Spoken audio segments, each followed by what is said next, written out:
नमस्कार दोस्तों। हम सभी अपने जीवन में कभी न कभी छोटे छोटे पाप कर बैठते हैं। कभी झूठ बोलते हैं, कभी किसी की बुराई कर देते हैं, कभी लालच या क्रोध में गलत काम कर बैठते हैं। लेकिन क्या आपने कभी सोचा है कि क्या भगवान इन छोटे पापों को माफ़ कर देते हैं? क्या केवल पूजा पाठ, दान या एक बार माफ़ कर दो भगवान कह देने से सारे पाप समाप्त हो जाते हैं? गरुड़ पुराण में इस विषय पर बेहद रहस्यमयी और चौंकाने वाली बातें बताई गई हैं। आज हम जानेंगे कि छोटे पापों का हिसाब कैसे रखा जाता है, कौन से पाप क्षमा हो जाते हैं और किन पापों का दंड अवश्य मिलता है। वीडियो को अंत तक ज़रूर देखें क्योंकि अंतिम भाग में मैं आपको वह उपाय बताऊंगी जो गरुड़ पुराण के अनुसार पापों के प्रभाव को कम करने में सहायक माना गया है। गरुड़ पुराण में भगवान विष्णु स्वयं गरुड़ जी को कर्मों का रहस्य बताते हैं। भगवान कहते हैं कि इस संसार में किया गया कोई भी कर्म व्यर्थ नहीं जाता। हर अच्छे और बुरे कर्म का लेखा जोखा रखा जाता है। मनुष्य सोचता है कि छोटा सा झूठ बोल दिया, किसी की थोड़ी सी निंदा कर दी या किसी को हल्का सा कष्ट पहुंचा दिया तो इसमें क्या बड़ी बात है। लेकिन गरुड़ पुराण के अनुसार चित्रगुप्त प्रत्येक कर्म को दर्ज करते हैं। पहला नियम, छोटे पाप भी बड़े बन जाते हैं। गरुड़ पुराण में बताया गया है कि छोटे छोटे पाप जब बार बार किए जाते हैं तो वे मिलकर एक बड़े पाप का रूप ले लेते हैं। जैसे एक घड़ा बूंद बूंद पानी से भर जाता है, उसी प्रकार पापों का घड़ा भी धीरे धीरे भरता रहता है। शुरुआत में व्यक्ति को अपने कर्मों का परिणाम दिखाई नहीं देता, इसलिए वह निश्चिंत रहता है। लेकिन जब पापों का भार बढ़ जाता है तब जीवन में दुख, बाधाएं और कष्ट आने लगते हैं। यमलोक में भी ऐसे कर्मों का हिसाब लिया जाता है।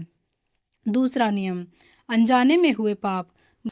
गरुड़ पुराण यह भी बताता है कि कई बार मनुष्य से अनजाने में गलतियां हो जाती हैं, जैसे चलते समय किसी छोटे जीव की मृत्यु हो जाना या बिना इच्छा के किसी को कष्ट पहुंच जाना।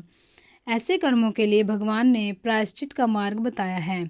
गाय को रोटी देना, पक्षियों को दाना डालना, चींटियों को आटा देना, ज़रूरतमंदों की सहायता करना और भगवान के नाम का जप करना ऐसे कर्म हैं जो अनजाने में हुए दोषों के प्रभावों को कम करने में सहायक माने गए हैं। साथ ही सात्विक जीवन और सच्ची भक्ति को भी विशेष महत्व दिया गया है।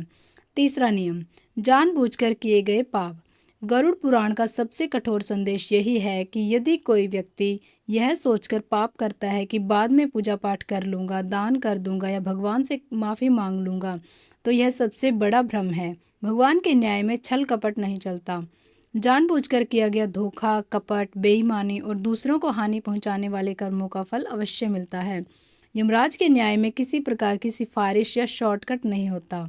इसलिए शास्त्र कहते हैं कि पाप करने से पहले सावधान रहना ही सबसे बड़ी बुद्धिमानी है। सच्चा पश्चाताप क्या है? गरुड़ पुराण के अनुसार केवल मुंह से मुझे माफ़ कर दो यह कह देना पर्याप्त नहीं है। सच्चा पश्चाताप तब माना जाता है जब व्यक्ति अपने गलत कर्म को स्वीकार करे, उसके लिए मन से दुख महसूस करे और भविष्य में उसे दोबारा न करने का दृढ़ संकल्प ले। ऐसे व्यक्ति के लिए भगवान की कृपा के द्वार खुल सकते हैं।